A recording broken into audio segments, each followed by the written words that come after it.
247 News Group. Olá, boa tarde a todos.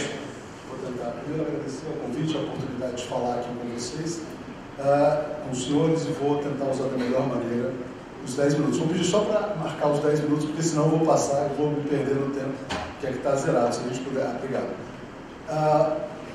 Ok, muito obrigado. Bom, contando brevemente, o tema da minha fala é a comunicação e a construção de um mundo multipolar. Acho que é um tema complexo. Vou falar rapidamente sobre a minha experiência. Eu sou jornalista, trabalhei durante muito tempo no jornalismo econômico, fui editor de publicações econômicas e tive a oportunidade de entrevistar o senhor Jim O'Neill, que criou a palavra BRICS, né, um representante do banco Goldman Sachs. Quando ele criou a palavra BRICS, acho que ele não tinha em mente que os BRICS se transformariam numa realidade geopolítica, como de fato se transformaram. Basicamente, ele imaginava o seguinte: não, esses 4 países, Brasil, Rússia, Índia e China, em algum momento vão superar o PIB dos países do chamado primeiro mundo. Ele fazia uma previsão, essa previsão está se realizando de uma maneira muito mais rápida do que se imaginava, graças, sobretudo, ao espetacular crescimento da economia chinesa. Bom, os BRICS, além de uma brincadeira de mercado financeiro, viraram também uma realidade geopolítica que deu origem a vários fóruns de discussão, ampliaram, né? As discussões que antes eram feitas no G7 passaram para o G20. O Brasil teve um papel fundamental nisso, mas não houve efetivamente uma cooperação no campo da comunicação. Por quê? Porque as realidades dos países são muito diferentes.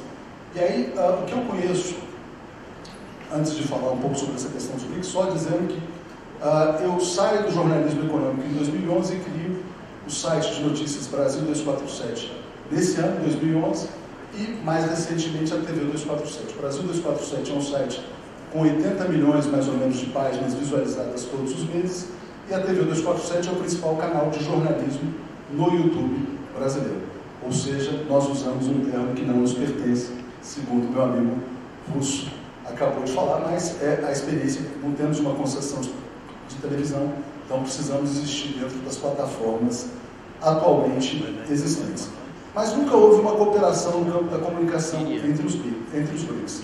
A Rússia desenvolveu um sistema de comunicação altamente eficiente, né? Eu assisto o RT, Russia Today, há muitos anos. Creio que eles fazem jornalismo de altíssima qualidade, mas é o que a gente chama de jornalismo contra-hegemônico, né, que desafia os cânones da comunicação ocidental, né? O que é a comunicação ocidental? É a comunicação que predomina no Brasil, por exemplo. Toda a mídia brasileira dominante, corporativa, ela reproduz um ponto de vista que parte prioritariamente do Departamento de Estado dos Estados Unidos, né? Então, temos no Brasil uma mídia alinhada aos interesses geopolíticos e geoestratégicos dos Estados Unidos.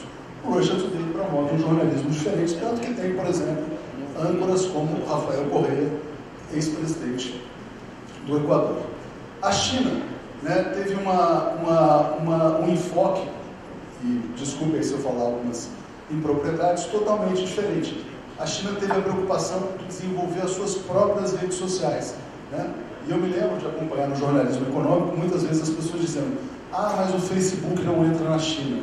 Ah, mas não sei quem não entra na China. Bom, mas eles têm as redes próprias, e talvez por isso a China tenha um regime político mais estável do que outros países. Bom, aconteceram, todos sabem, a Primavera Árabe, aconteceu a Revolução Colorida na Ucrânia, e aconteceu, na minha opinião, é um fato que gera discussões aqui no Brasil, um golpe de Estado. Um golpe de Estado em 2016, que afastou uma presidente legitimamente eleita, sem crime de responsabilidade, e isso produziu feridas profundas no Brasil. Hoje o Brasil tem um governo que, de certa maneira, não se interessa pelos BRICS, que até tem uma certa hostilidade em relação aos BRICS, em função desse processo político que teve um ponto importante no ano de 2016. Ontem saiu uma notícia no jornal The Guardian, em inglês, né, dizendo que o WhatsApp foi decisivo na eleição brasileira. O que dizia a reportagem publicada no Guardian? 42% das mensagens compartilhadas por grupos de direita no Brasil eram falsas. 3% das mensagens, apenas 3% das mensagens compartilhadas em grupos de esquerda eram falsas. Portanto, a direita brasileira, independente de juízo de valor, se ela é melhor, se ela é pior do ponto de vista econômico, ela apostou pesadamente na chamada fake news, né? Então, as notícias falsas que fizeram um estrago na Inglaterra, a Inglaterra está há 5 anos, por exemplo, mergulhada no impasse do Brexit, também fizeram um estrago no Brasil. Quem assistiu o filme Privacidade Hackeada, se não viu, recomendo, que mostra como essa máquina de desinformação corroeu democracia, seja na Inglaterra, seja nos Estados Unidos, seja também aqui no Brasil. Qual que é o cenário que a gente enfrenta hoje, né? Uma democracia muito fragilizada no Brasil e um governo que hoje diz o seguinte: o que diz o governo brasileiro? O governo brasileiro fala que é contra o globalismo. O que é o globalismo? Essa palavra não existia. Ninguém falava em globalismo. Ser contra o globalismo é ser contra o multilateralismo. Ser contra o globalismo é ser a favor do unilateralismo. Ser contra o globalismo é ser a favor de uma ordem imperialista, né? Então, a mudança política que aconteceu no Brasil no ano de 2016 reenquadrou o Brasil geopoliticamente. O Brasil tem hoje, gostem ou não, um presidente que bate continência para a bandeira dos Estados Unidos. Esta é a realidade. Nesse contexto, realmente é muito difícil imaginar uma cooperação, né, entre governos para a criação de uma comunicação em defesa dos BRICS. Como que chega a informação internacional na mídia brasileira? Ela chega prioritariamente por agências internacionais, como Reuters, que são agências alinhadas com o pensamento ocidental.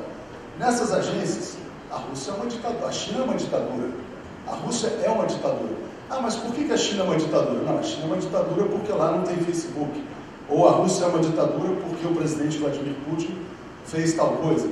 Mas a democracia é tão sólida assim nos Estados Unidos, né? Existem presos como Julian Assange, por exemplo, é um preso político, não é um preso político.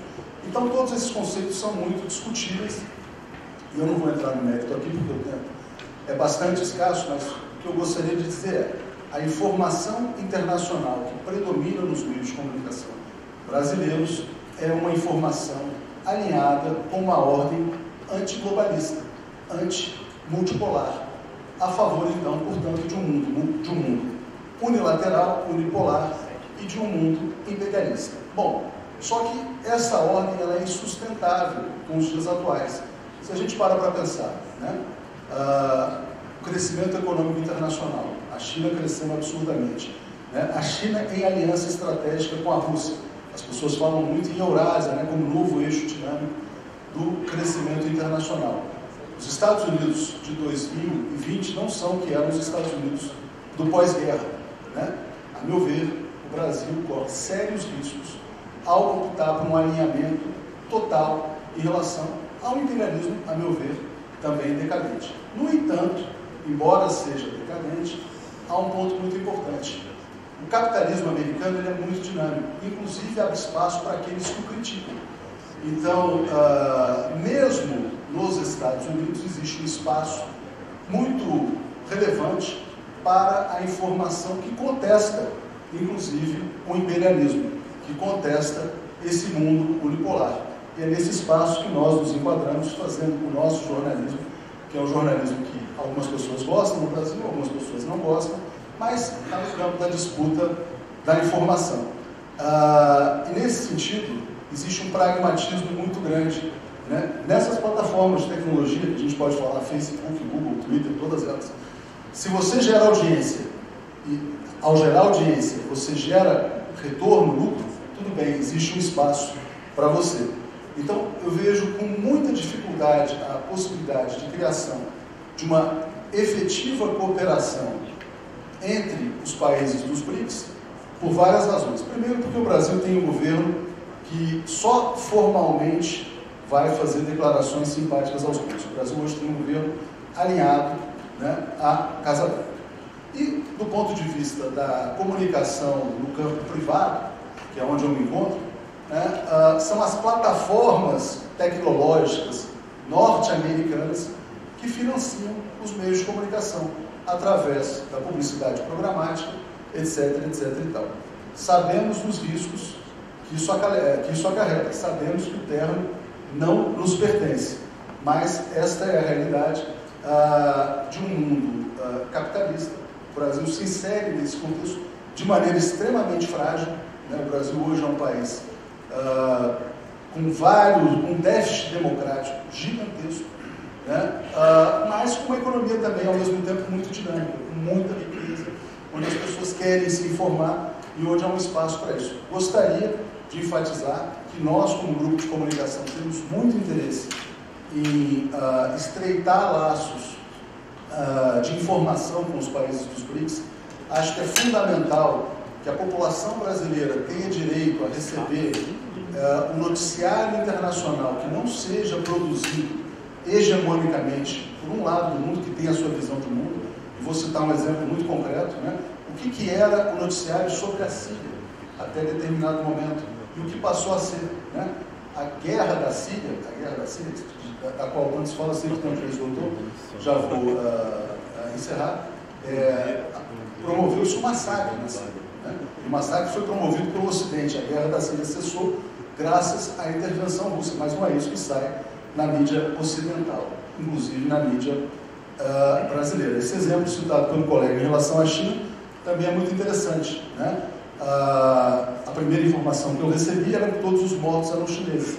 E, de repente, agora a gente se dá conta de que não são chineses. Mas isso vai acontecer cada vez mais, né? A gente vive num mundo em que há uma guerra declarada entre Estados Unidos e China, onde um guru ideológico do governo Trump, chamado Steve Bannon, que também, por acaso, é guru ideológico do governo Bolsonaro, fala que o Brasil e a América do Sul são o palco central da batalha entre Estados Unidos e China. O Brasil é um país de grandes recursos naturais, de gigantescos recursos naturais, mas que também é um parceiro estratégico da China. Ou seja, está sendo jogada no Brasil essa disputa pela hegemonia internacional, e eu vejo, com toda sinceridade, com toda a franqueza, que é o meu compromisso aqui com vocês, com muita dificuldade, pelo menos no estágio atual, a construção de uma parceria efetiva entre os grupos de comunicação brasileiros e os grupos de comunicação dos BRICS, porque hoje o que sobrou aos grupos brasileiros são exatamente as plataformas tecnológicas americanas. Muito obrigado a todos. Acho que era essa a mensagem.